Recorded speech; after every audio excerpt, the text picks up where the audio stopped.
할렐루야, 좋은 아침입니다. 오늘도 말씀을 하루 시작합니다. 슬기로운 아침 시간 역대상 22장 말씀입니다. 우리가 새롭게 어떠한 직무를 맡거나 일을 맡을 때 실수하고 싶지 않아서 머릿속으로 시뮬레이션을 많이 돌려보는 경우가 있어요. 잘하고 싶잖아요. 또한 좀 어눌하고 실수하는 모습 보면 창피하잖아요. 그래서 많이 예행 연습도 하게 되는 것이죠. 저도 처음에 담임 목사 자리를 감당할 때 머릿속으로 또한 마음적으로 많은 생각들과 많은 시뮬레이션을 돌려보았습니다. 실수하고 싶지 않아서.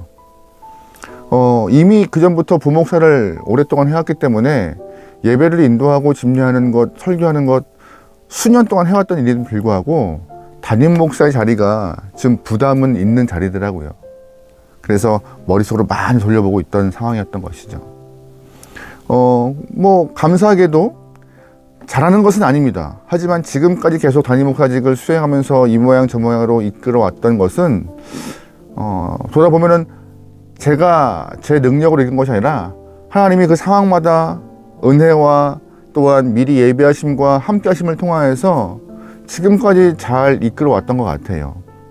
부족함도 많았죠. 삐걱거림도 있죠. 어색함도 있죠. 하지만 그 상황 가운데 감내할 만하네, 할 수 있네 라는 마음을 하나님이 계속 심어줬던 것 같아요. 그래서 지금까지 시간을 허락하시는 그 시간까지 이 자리를 계속 지켜왔던 것 같습니다. 근데 저만 그런 것이 아니에요. 일반적인 많은 사람들도 새로운 일을 하던 일이 아니라 새로운 일을 시작하면 두렵죠. 어색하죠. 또한 실수하면 어떡할까 걱정도 많죠. 염려도 많겠죠. 하지만 막상 해보면은 괜찮은데, 할 수 있는데 라는 마음을 갖게 하세요. 그것은 내가 이미 준비되어서 충분히 할 수 있는 자신감으로 무장한 것이 아니라 하나님이 다 상황에 맞게 예비하심이 있고 또한 능을 더하시고 함께 하시는 은혜가 있기 때문에 어렵지 않게 느껴질 수 있는 그런 은혜가 미리 임한 것입니다. 오늘 본문의 그 은혜의 경험자 솔로몬이 등장해요. 솔로몬은 본문에서 이제 다윗의 뒤를 이어서 왕이 되었습니다. 근데 솔로몬은 두 가지의 큰 부담감을 어깨에 안고 왕을 시작하게 됐어요. 첫 번째 부담감은 무엇이냐? 아버지 다윗이 너무나 훌륭한 왕이었다는 것입니다. 나도 아버지와 같은 왕 될 수 있을까? 아버지와 같이 좋은 평가받는 왕 될 수 있을까? 라는 부담감을 하나 어깨에 짊어지고 있죠. 또 하나의 짊어짐은 뭐예요? 바로 성전 건축이에요. 오히려 솔로몬은 성전 건축하고 싶은 마음이 없었어요. 아버지 다윗이 성전 건축하고 싶어서 꿈을 꾸었고 소망했지만 하나님이 너는 아니야 라고 했기 때문에 그 모든 것들이 솔로몬에게 넘어온 것이죠. 솔로몬은 왕됨과 동시에 이 성전 건축에 대한 부담감이 또 어깨에 짊어지게 되었던 것입니다. 두 가지의 큰 짊어짐이 있던 그 솔로몬. 아마 솔로몬도 머릿속으로 잘할 수 있을까? 어떻게 하면 잘할까? 시뮬레이션을 돌려보면서 회의도 많이 하면서 많은 준비를 했을 것입니다.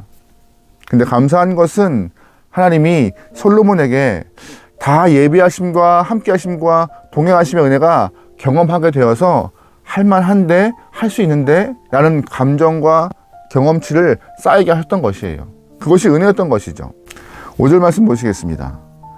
다윗이 이르되 내 아들 솔로몬은 어리고 미숙하고 여호와를 위하여 건축할 성전은 극히 웅장하여 만국의 명성과 영광이 있게 하여야 할지라. 그러므로 내가 이제 그것을 위하여 준비하리라 하고 다윗이 죽기 전에 많이 준비하더라. 아멘.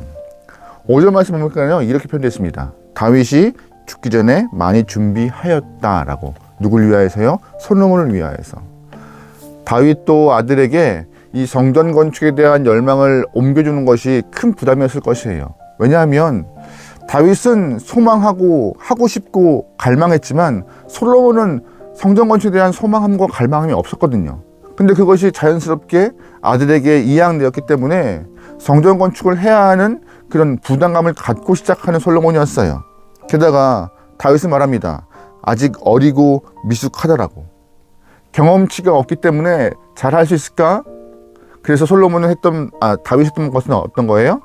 할 수 있을 만큼 충분히 준비해 주는 것이었습니다. 머릿속으로 다윗이 그랬던 수많은 것들을 다 예비하여서 솔로몬의 부족함이 없도록 했고, 또한 본인이 받았던 조공들, 전리품들 개인적으로 쓰지 않고 여호와를 위하여서 곳간에 쌓아두어 솔로몬이 성전 건축에 부족함이 없도록 다 예비해 놓은 것이 다윗의 손길이었습니다. 그리고 이런 모습도 있습니다. 6절 말씀에 다윗이 그의 아들 솔로몬을 불러 이스라엘 하나님 여호와를 위하여 성전 건축하기를 부탁하여. 아멘. 성전 건축의 사명을 또한 이양시켜요. 아들이니까 당연히 하는 것이 아니라 아버지가 갖고 있던 열망, 소망함을 네가 이루어서 하나님께 영광 돌리고 이스라엘 이 땅에 주의 은혜가 계속 임하시도록, 또한 만방에 하나님의 영광이 드러나시도록 성전 건축을 잘 하면 좋겠다라고 사명과 그에게 부담감을 주고 있는 것이죠. 하지만 다윗은 그냥 부담감을 줬던 것이 아니잖아요. 걱정하지 마. 이 예비가 다 준비해 놓았어. 이 예비가 할 수 있는 건 다 해놨어. 일하는 것이 쉽지 않겠지만 너는 삽을 뜨면 돼. 나는 다 내가 깔아놨어. 멍석 다 깔아놨으니까 열심히 좀 부탁을 할게 라고 마지막으로 솔로몬에게 이렇게 성전 건축을 이야기하고 있습니다. 그러면 하나님은 아무것도 안 하셨을까요? 아닙니다. 하나님도 성전 건축하는 솔로몬을 위하여서 많은 것들을 준비하셨어요. 10절 말씀이요. 여호와께서 네게 지혜와 총명을 주사 네게 이스라엘을 다스리게 하시고 내 하나님 여호와의 율법을 지키게 하시기를 더욱 원하노라. 아멘. 하나님은 솔로몬의 성전 건축을 위하여서 두 가지, 지혜와 총명 주셨습니다. 성전 건축을 잘하기 위하여서 지혜를, 또한 나라를 잘 다스리기 위하여서 총명을 허락하셨던 것이에요. 누구보다 부담감을 갖고 시작하는 왕이지만 하나님 또한 그 부담감을 아시고 계시기 때문에 너무 걱정하지 마. 너무 머릿속으로 그려서 염려하지 마. 내가 너에게 지혜와 총명을 통하여서 함께함을 보여줄게 라고 하나님이 그의 솔로몬을 위로하십니다. 18절 말씀에 이런 표현도 있습니다. 너희 하나님 여호와께서 너희와 함께 계시지 아니하느냐? 사면으로 너희에게 평안함을 주지 아니하셨느냐? 이 땅 주민을 내 손에 넘기사 이 땅으로 여호와의 그 백성 앞에 복종하게 하셨나니. 아멘. 또한 하나님 주신 것이 뭐예요? 평온함이요. 평온함. 힘으로 정복하여서 평정한 평안함이 아니라 하나님이 성전 건축하기 위하여서 솔로몬과 이스라엘 땅에 허락하신 평온함이요. 건축하는 과정 가운데 전쟁이 발생하고 주변 나라가 전쟁을 선포하고 반란을 일으키면 어떻게 해요? 건축하다 말고 전쟁해야 하고, 그러면 전쟁도 하고 건축도 미뤄지고 참 어려운 상황이지만 하나님은 그런 것 다 경험하지 않도록 평안함을 통하여서 솔로몬이 이스라엘이 성전 건축하는데 전혀 지장 없도록 예비하심을 허락하신 것이었습니다. 솔로몬은 진짜 멍석 다 깔려 있던 것이에요. 일만 하면 되는 상황이에요. 하나님이 지혜와 총명과 평안함을, 또한 아버지 솔로몬은 모든 것들을 준비하여서 솔로몬은 더 이상 준비할 것이 없을 만큼 다 예비하였습니다. 솔로몬의 부족함이 있을까요? 없어요. 부족함 없어요. 염려할 필요가 없던 것이에요. 하지만 일을 안 해봤기 때문에 염려될 수 있는 부분이 존재해요. 머릿속으로 돌려보고, 또한 여러 가지 것들에 대해서 경험치가 없기 때문에 걱정할 수 있겠지만 하나님은 계속 말씀하세요. 아버지는 말해요. 염려하지 마. 걱정하지 마. 생각하는 것만큼 그렇게 어렵지 않을 거야. 할 수 있을 거라고. 이 마음, 이 모습, 이 상황들이 우리에게도 동일할 줄 믿습니다. 우리도 삶에서 여러 가지 일들을 경험하기 위해서 많은 것들을 잘하고 싶어서 부담감을 갖고 일을 시작해요. 또한 실수하고 싶지 않아서 시뮬레이션 돌리고 여러 가지 것들을 예비함을 좀 기대하죠. 근데 감사한 것은 그 기대에 맞게 하나님은 우리가 그 일을 잘 감당할 수 있도록 능도 주시고 준비하심도 있으시고 함께 하심을 통하여서 우리가 주님의 도구로서 이 땅 가운데 잘 쓰일 수 있도록, 또한 세상 가운데 비웃음 나가지 않도록 잘 감내할 수 있는 능을 주셨습니다. 주실 것이고요. 그러기에 염려와 걱정보다 오히려 기도함으로써 하나님, 이 일을 감내하는 내가 주님의 은혜를 경험할 수 있도록 나에게 예비하신 그 은혜를 허락해 달라고 간구하는 것이 더 지혜로운 모습이 아닐까 생각합니다. 여러분의 삶에 하나님의 은혜를 간구할 수 있고 동행하심을 구하며 예비하신 그 은혜가 무엇인지를 요구할 수 있는 좀 믿음에 담대한 믿음이 있으면 좋을 것 같아요. 하나님, 경험케 합니다. 나에게 예배한 은혜, 준비하신 그 역사함을 내가 알기 원하고 체험케 나오니 나에게 부어주시소서라고 기도하며 승리해 나가보죠. 우리의 삶도 쉽진 않아요. 다 각자 스타일에 맞는 어려움들이 있어요. 또한 그 어려움들을 우리는 다 감내해야 되고요. 하지만 하나님은 방치하시는 분이 아니십니다.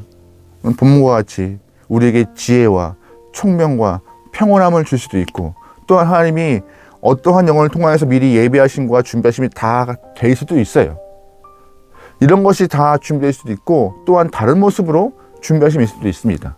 그러기에 그만 걱정하고 그만 염려하고 기도하여 주 앞에 은혜를 함께 하심의 동행하심의 역사함을 경험하기를 주의 이름으로 축원합니다.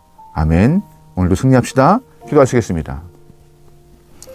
하나님, 머리로 신앙생활 하지 않고 무릎으로 신앙생활하며 손과 발로 주님의 마음을 드러내어 하나님의 함께 하심을 경험케 하소서. 머리로 신앙생활하면 걱정밖에 할 수 없습니다. 염려밖에 할 수 없습니다. 성도로서 염려와 걱정보다 무릎으로 기도하여서 주님의 은혜와 동행하심을 경험케 나오니 우리의 삶에 역사하여 주시옵소서. 오늘도 함께하여서 주님이 예배하신 그 은혜들을 경험케 나오니 주님이시여 우리에게 마르지 않는 은혜를 허락하여 주옵소서. 모든 걸 맡기오며 예수님의 이름으로 기도합니다. 아멘.